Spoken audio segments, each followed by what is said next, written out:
Bonjour les amis, donc comme je vous l'ai dit, je viens de recevoir le livre de Monsieur Gérard Chevrier, donc je n'ai aucun conflit d'intérêt ni avec ce monsieur que je ne connais pas personnellement, ni avec la maison d'édition, l'édition du Rocal, que je ne connais pas non plus. Je suis moi-même auteur, comme vous le savez, de plusieurs livres sur les arts martiaux, le bien-être, la nutrition, etc. Préparation physique, etc. Donc ça m'a semblé vraiment important et opportun de vous lire l'introduction de ce livre. Vous savez que maintenant, il y a la troisième guerre du Golfe qui commence. L'Iran, l'Irak se sont alliés, certainement avec la Russie, la Chine, vont suivre contre les États-Unis, contre le monde occidental dont nous faisons partie. Donc, si vous le permettez, con su permiso, je vais vous lire l'introduction de ce livre qui s'appelle « La prochaine guerre sera nucléaire. Ce qu'il faut savoir pour se protéger des retombées radioactives ». Radioactive, donc de Gérard Chevrier, que vous trouvez sur YouTube, qui fait vraiment des vidéos très intéressantes, et vraiment j'adore son style. Donc, l'introduction. Au cours de l'histoire de l'homme, plusieurs innovations technologiques ont changé la façon de vivre ou la façon de faire la guerre. Une nouvelle innovation technologique est apparue au cours de ces dernières décennies et va modifier complètement la façon de faire la guerre. Il s'agit de l'apparition de missiles dont les performances n'ont cessé de progresser et rendent maintenant obsolètes un grand nombre d'équipements militaires. Des petits missiles portables sur l'épaule et dont le coût de fabrication est de l'ordre de 2000 € détruisent en une fraction de seconde un char d'assaut dont le coût est de l'ordre de 500 000 €. Un petit missile Stinger, également portable à l'épaule et dont le maniement ne demande que quelques heures de formation, détruit un hélicoptère dont le coût de fabrication est de plusieurs millions d'euros. Les dernières générations de missiles conçus et fabriqués par la Russie sont capables de pénétrer tous les types de défense existants actuellement et peuvent détruire en une seconde un porte-avions dont le coût de fabrication est supérieur à 5 milliards de dollars. Ce sont ces nouvelles données techniques et financières qui vont modifier la façon de faire la guerre. On l'a déjà vu, hein, les amis, comment ça a commencé en Ukraine. Dans le domaine de la production de missiles hypersoniques, dont certains volent à 24 000 km/h, on parle à ce niveau en kilomètres-secondes, soit 6,6 km par seconde. La Russie possède actuellement au moins 5 années d'avance sur les États-Unis. Alors sur la France... Actuellement, la Russie présente une particularité. Elle possède une armée avec des capacités militaires conventionnelles très limitées. La guerre en Ukraine nous le démontre en ce moment, mais elle possède une puissance nucléaire très supérieure à celle des États-Unis et surtout une avance technologique incomparable en matière de missiles. Depuis 2018, la Russie a développé 4 types de missiles hypersoniques. Le missile Kinjal, qui veut dire dague, transporté sous les avions de chasse, il atteint la vitesse de Mach 10 et a une portée de 2000 km, avec la capacité de changer plusieurs fois de direction avant d'atteindre sa cible. Il déjoue ainsi les systèmes de défense antimissiles. Ça, on l'a vu aussi dans la guerre de l'Ukraine. Le missile Avant-Garde. Il s'agit d'un planeur hypersonique sans limite de portée, pouvant atteindre la vitesse phénoménale de 20 fois la vitesse du son. Le missile Zircom, un missile de 8 mètres de long d'une portée de 1000 km et dont la vitesse atteint 11 000 km/h. C'est quelque chose. Le missile Sarmat, placé sur un engin mobile équipé de 18 roues, Il dépasse les 1000 km, pardon, les 10 000 km par heure et sa portée est de 18 000 km. 1000 km par heure sur 18 000 km. Compte tenu de la superficie de la Russie, ces missiles Sarmat peuvent atteindre n'importe quel point de la Terre. Le missile Sarmat, surnommé Satan II, peut être équipé de 10 têtes nucléaires qui se séparent avant d'atteindre leur cible pour la frapper jusqu'à 10 endroits différents. Les Russes produisent actuellement un Sarmat par semaine. C'est ça qu'on ne savait pas, les amis. Les Russes produisent actuellement un Sarmat par semaine. 18 000 km/h. Non, 18 000 km de portée, 10 000 km/h quand même. Avec pour objectif de disposer de 50 Sarmat à la fin du mois de novembre 2022. Donc ça veut dire qu'ils les ont. On est en 2026. Ce missile peut transporter soit une charge de 50 mégatonnes, soit 10 têtes de 4 mégatonnes chaque. C'est-à-dire 2000 fois la puissance de la bombe de Nagasaki qui était de 24 kilotonnes de TNT. Cet énorme écart entre ses capacités conventionnelles et ses capacités nucléaires transportées par des missiles capables de percer n'importe quel système de défense actuel pourrait inciter les Russes à utiliser leurs missiles nucléaires dans le cas où ils seraient en réelle difficulté dans la guerre qu'ils mènent en ce moment en Ukraine. Les dirigeants français auraient eu la possibilité de diviser par 2 ou plus le nombre de victimes civiles dans le cas où des armes nucléaires toucheraient notre pays. Mais depuis 60 ans, nos dirigeants successifs ont pratiqué la politique de l'autruche, refusant d'organiser une politique de protection de la population civile contre les retombées radioactives.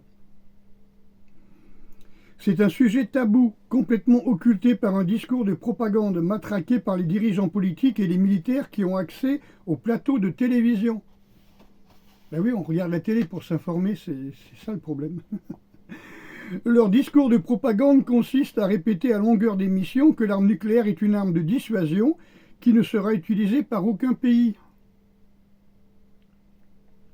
Comment peut-on avoir le culot de propager à longueur d'année ce discours qui maintient le grand public dans l'ignorance? Le simple fait de former pendant quelques heures par exemple, les pompiers, d'équiper leurs casernes de compteurs Geyser permettrait de savoir où sont les zones contaminées par les poussières radioactives et où sont les zones où il n'y a pas de retombées radioactives. C'est ainsi que des milliers de personnes et d'enfants vont continuer à vivre dans des villes et des villages contaminés par des poussières radioactives, alors que 10 km plus loin, des villes et des villages sont complètement libres de toute radioactivité. Les personnes qui continueront à vivre dans les zones dont elles ignorent le niveau de radioactivité mourront dans les semaines ou les années plus tard, ignorant qu'en se déplaçant seulement de 10 km, elles n'auraient pas subi le rayonnement gamma à longueur de journée. Nous aborderons ce sujet plus loin dans le livre. Un joli petit livre, et je vous garantis que quand vous voyez les tableaux où il explique comment ça se passe, par exemple, vous avez une bombe qui est tombée à côté de chez vous. Bon, vous êtes dans ce qu'il appelle une zone verte, base moyenne après l'arrivée du nuage radioactif, 80 rad par heure. Il vous explique comment survivre, du genre de 1 à 7 heures, vous ne bougez pas, etc. Combien de jours il faut rester, si vous devez sortir en urgence, à quel moment c'est possible, etc. Donc il explique tout ça. Moi, je vous conseille d'avoir un compteur Geyser, les amis. Vous en trouvez. Voilà, donc il explique un petit peu le genre de bombardement qu'on peut avoir avec Nagasaki, Hiroshima, ce que ça peut donner. Et donc beaucoup de conseils vraiment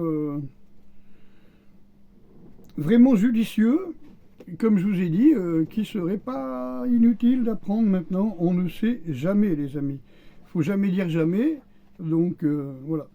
Donc il vous apprend à calculer. Et puis surtout, ce qui est important, c'est de savoir quels sont les équipements qu'il faut garder ou acquérir très rapidement. Hein. Je vous ai parlé des ponchos blancs, des gants, des bottes, du scotch, du masque à gaz, des filtres à eau, créer des sas dans la maison. Enfin bref, j'en ai déjà parlé à mes stagiaires et mes futurs stagiaires.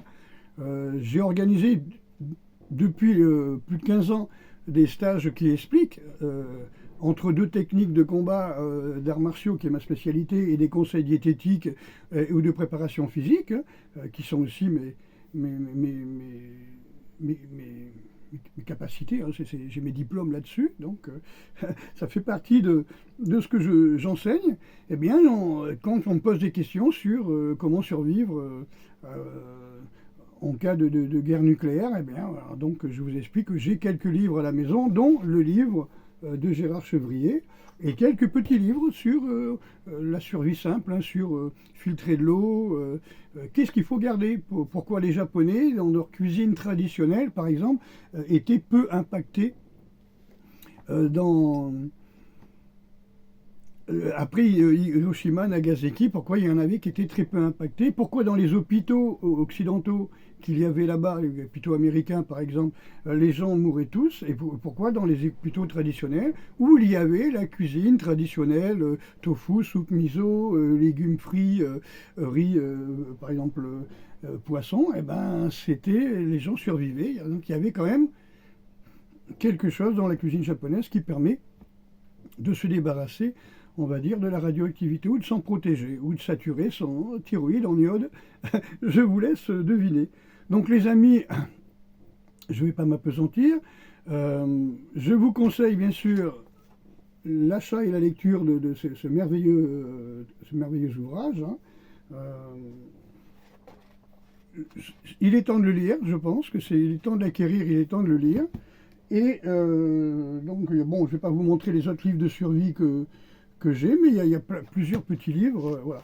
Moi, je fais des stages régulièrement sur, bien sûr, la self-défense, sur la survie, sur la préparation physique, sur la nutrition.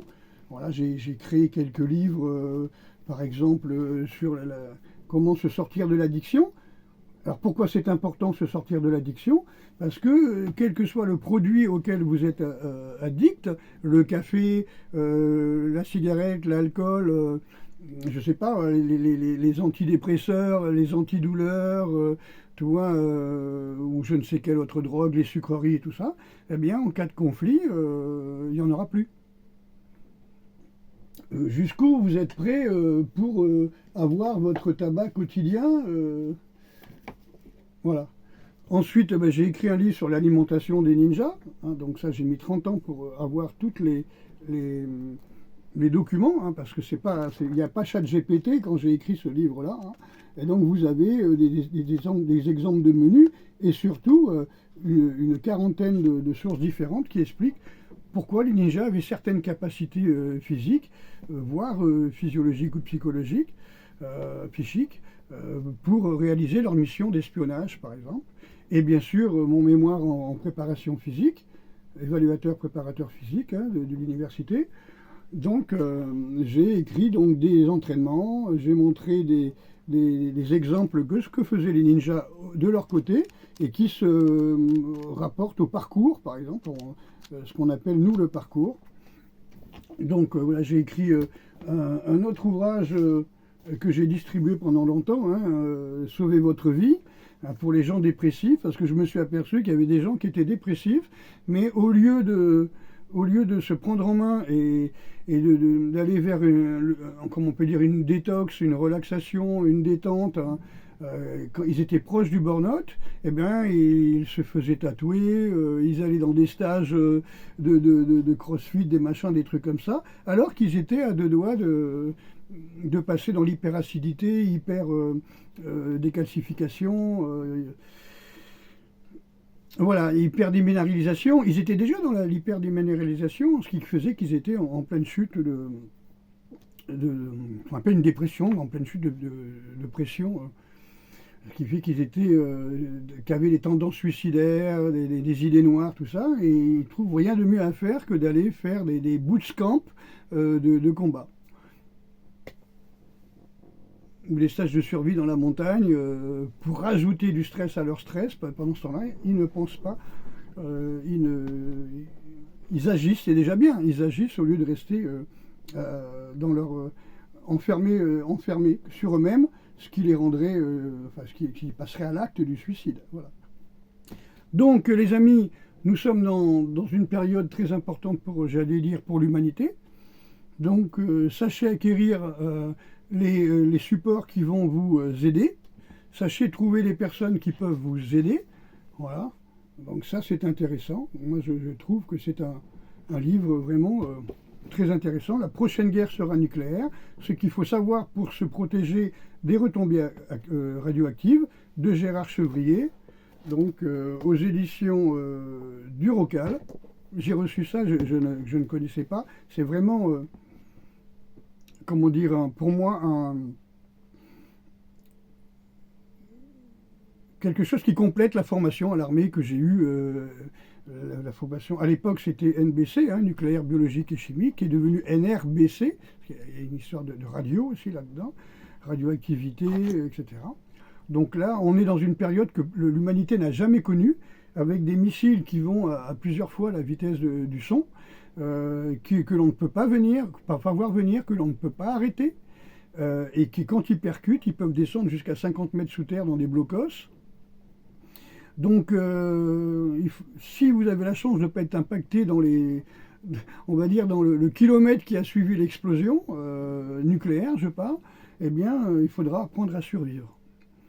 Sinon, c'est un petit peu comme il est expliqué dans certains livres saints, les vivants environt les morts.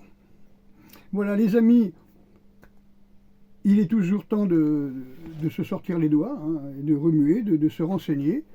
Voilà, donc je vous remercie de votre attention. Je n'ai pas l'habitude de faire ce genre de vidéo. Je répète que j'ai absolument aucun conflit d'intérêt, aucun avantage à parler de ceci, hein, de ces livres-là. Mais je pense que quand quelqu'un fait des choses intéressantes, quand quelqu'un fait des choses qui peut aider, je pense qu'il faut partager. Je ne sais plus quel philosophe ou grand penseur du XXe siècle disait que quand on a trouvé quelque chose qui peut aider l'humanité, si on le garde pour soi, c'est un crime contre l'humanité. Voilà. Donc je pense que Gérard Chevrier, regardez ses vidéos sur YouTube, ses interviews, vous allez comprendre que c'est quelqu'un qui avait prévu le jour même l'attaque contre l'Iran, quoi. Et l'attaque de l'Iran contre Israël, etc., etc. Il avait prévu le jour même, quelques mois auparavant, je crois 3 mois auparavant, quelque chose comme ça. Donc c'est quelqu'un qui est très bien renseigné, il sait très bien qu'Israël a les bombes atomiques, il sait très bien où sont les centres de tête nucléaire en Israël, qui ne sont pas censés avoir, bien sûr, mais que la France leur a donné. Donc les amis, encore une fois, force et honneur, et voilà, protégez-vous, prenez soin de vous, prenez soin des vôtres, et ne soyez pas passifs. En cas d'effondrement, en cas de collapse brutal, si vous êtes passif, c'est fini, quoi. D'accord, les supermarchés vont se vider pendant que vous paniquez, vous tournez en rond. Ne soyez pas sous le choc. On ne peut pas fuir, donc il faut agir. Allez, à bientôt les amis.